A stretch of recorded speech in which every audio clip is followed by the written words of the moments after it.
All right, everybody. So today what we're going to be talking about are cause and effect essays. So these are things that are pretty common in terms of having a way to basically be able to prove something. Sometimes they are entire essays. Sometimes you'll incorporate bits of this in, say, an argumentative paper to make your argument stronger.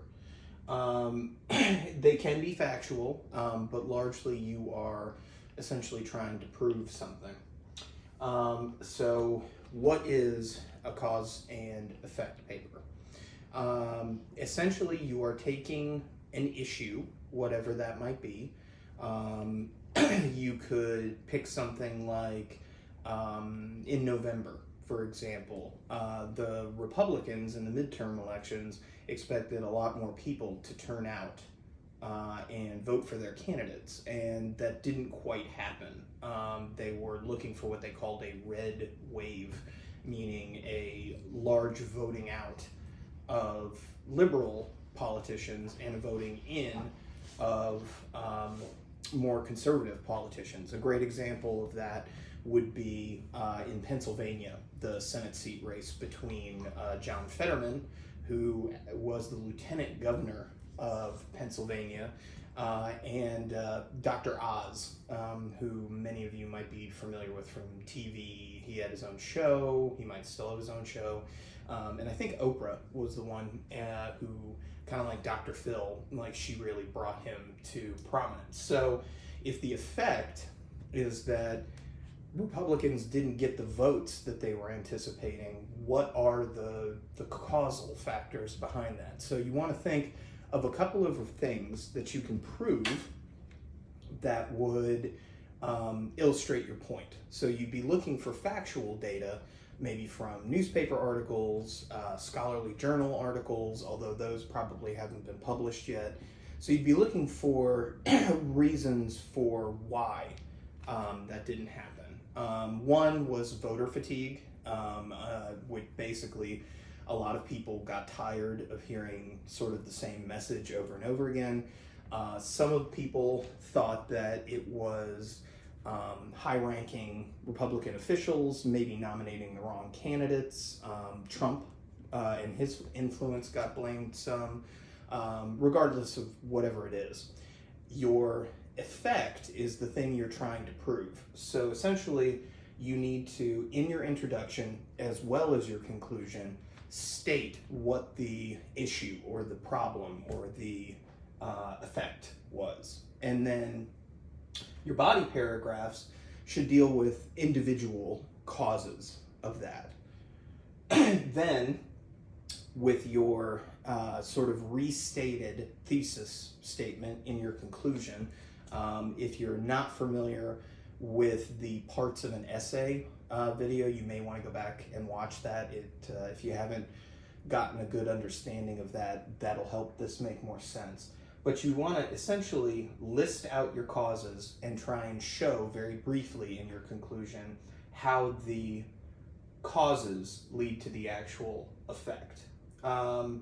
So, for example, I have here a sample outline for what I might use to construct an argument over, say, Garbage Island being a problem. If you're not familiar with Garbage Island, pardon me, you can just go to Google and type in, Garbage Island. It's basically this gigantic collection, mostly of plastics and things like that, that have, due to the tides in the Pacific Ocean, created essentially something that I don't know that it would necessarily hold a human being's weight, but it's basically a landfill that is just floating continuously in the Pacific Ocean. It moves, but it's one big mass that's come together. So, what are some of the causes as to why we have a gigantic island of garbage in the middle of the ocean? First thing is what I called fake recycling. So I don't know how many of you are familiar with this, I don't know about where you live, but I live in Opelousas, and littering is a really big problem here, as well as the fact that they don't do recycling pickup at your house the way they do in a lot of other places that I've lived. So you actually have to collect your recycling, then take it to the recycling center. So there's a lot of extra steps that makes it difficult to recycle things. But even when you do have the ability to recycle things, most people aren't aware of this. They think if you take something to a recycling center, it automatically gets recycled. But in reality, only a small percentage of the recycled material that is collected is actually turned back into new products. Like, for example, using old plastic bottles to make new plastic bottles, or using old sheets of paper or newspaper to make new paper, or toilet paper, or things like that. Obviously, I don't mean recycled toilet paper. I mean the recycled paper is turned into toilet paper. Microbeads. I don't know, for some of you, if you're familiar with this, but in a lot of skin products and face washes and things like that, there are those little micro beads that act as exfoliants or scrubbers that are in there. Well, those don't go away. When you wash them down the drain, they actually make it out to sea. And so you have lots of little tiny plastic particles out there. And lastly, you know, I know this is going to sound really antiquated, and it was before my time, but before I was born, you know, when my parents were in their 20s and 30s, back in the 70s and 80s, it was very normal to have most of your soda or your beer or things like that, because bottled water wasn't really a thing in America back then. But essentially, most of that was made from glass or was in aluminum cans. And obviously, we still use aluminum cans, but like I said, not all of that gets recycled, even if you take it to recycling centers. So now we primarily use most things that are plastic. So instead of paper grocery bags, we have plastic grocery bags. Instead of cans or bottles made of glass, we have plastic bottles and things like that. So it's what we call a disposable culture, and littering goes along with that too.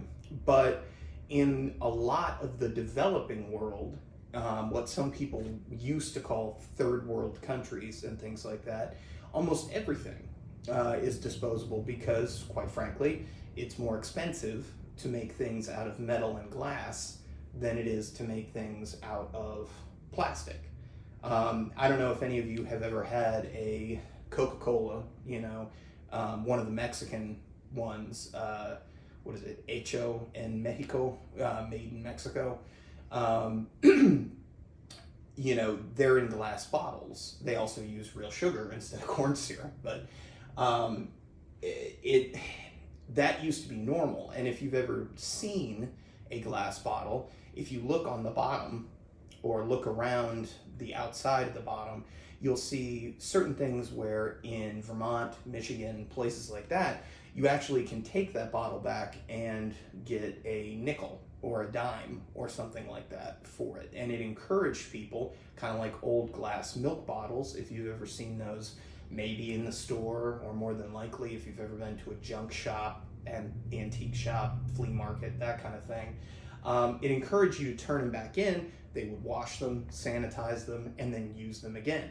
So essentially it was built into the price of the bottle, and then you got that money back when you turned the bottles back in. So all of these things, the fake recycling, the littering, the disposable culture, the micro beads, all of those things eventually become contributing factors or causes that lead to the overall effect, which is due to bad recycling, microbead technology, and littering, Garbage Island is a growing problem.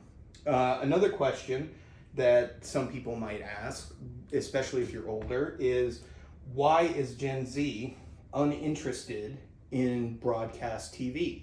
Not cable, but getting a cable box and actually watching things live. Well, there are a lot of different reasons for that. I mean, you know as well as I do that a lot of people, are more invested in streaming services like Hulu and Netflix and Roku and YouTube, Tubi, things like that.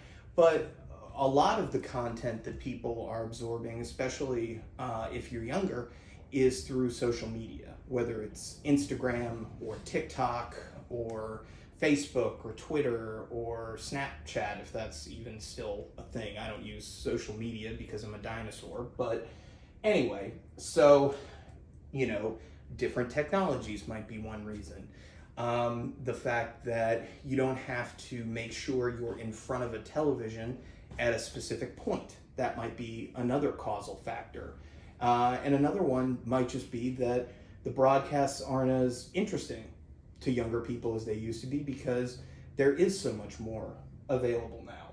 But essentially with cause and effect, you're looking to prove the effect that you're going to mention in both the introduction and the conclusion by having each one of your paragraphs list a different causal factor. So it could be anything like, why are Americans more overweight now than we were 100 years ago? Why are less people smoking cigarettes right now? Why, let's see, is college more expensive now than it used to be? I mean, whatever you want to choose. Why are alternative proteins a thing, where you have things like the Impossible Whopper, or where you have alternative proteins or meats or things like that, even though they're not necessarily a tremendous amount, they're not tremendously healthier for you or anything like that, and they don't cost radically less to produce right now. But those are some questions that you may find yourself answering in this. Why do students tend to have higher rates of struggling their first year in college versus their first year in high school? It can be whatever you want to. But just remember that your body should be mentioning those causal factors, and your introduction and conclusion should mention what the effect is. Okay? All right, everybody. I'll see you in the next video.